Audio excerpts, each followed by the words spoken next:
How many of you have ever wondered where chocolate comes from or how it's made? Me. Today I'll be talking about a little history of chocolate and how it's made.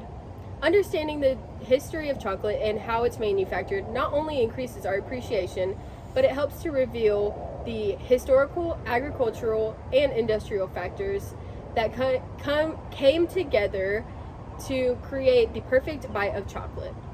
I've done lots of research on the history of chocolate and how it's made. Today I'll discuss how chocolate is made from cocoa bean to chocolate bar. And so let's jump into the background of chocolate. How chocolate came to be. Chocolate originated in Mesoamerica, used as a bitter beverage in the Mayan and Aztec cultures. Chocolate was once a sacred drink used in religious ceremonies and as currency. According to Richard Evans in his article, How the Maya Used Chocolate, published in 2020, the Maya civilization believed that the goddess of fertility and midwife discovered chocolate. This highlights the cultural and religious significance of chocolate in ancient civilizations such as the Maya. Cocoa beans are the main ingredient in chocolate production. It comes from the Theobroma cocoa tree, which is native to the tropical rainforests of Central and South America. Now that I've told you about the history of chocolate, I can move on to the process of how chocolate is made. Cocoa beans are harvested and fermented. Ripe cocoa pods are handpicked and opened to extract beans and are placed in containers left to ferment for several days. Maldonado Gutierrez said in his article, Traditional Fermentation of Cocoa Beans, written in 2008, proper fermentation of cocoa is crucial for the aroma and quality of the final chocolate product. This helps us understand the importance of proper fermentation of cocoa beans and its effects on the final products. To dry them, they are exposed to the sun or artificially dried before being shipped to chocolate manufacturers. To sort and clean, the cocoa beans are sorted, washed, and roasted to develop the flavor.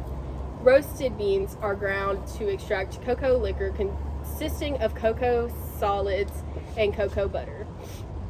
Roasting cocoa beans are roasted similarly to coffee. The chocolate making process, this happens by intensely mixing and aerating to achieve a smooth texture.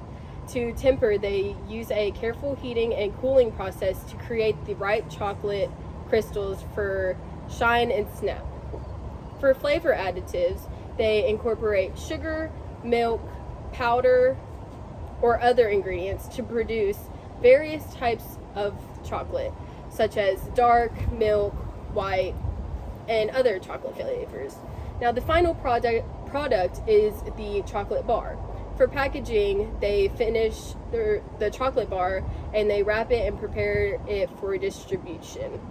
In Nick Carey's book, published in 2016, The Definitive Guide to the World's Favorite Food, he states that unlike other food products, the wrapping and visual appeal of the chocolate bar can be just as important as its ingredients and flavor. This adds an angle to the chocolate production process that highlights the impact of branding, marketing, and packing on chocolate bars.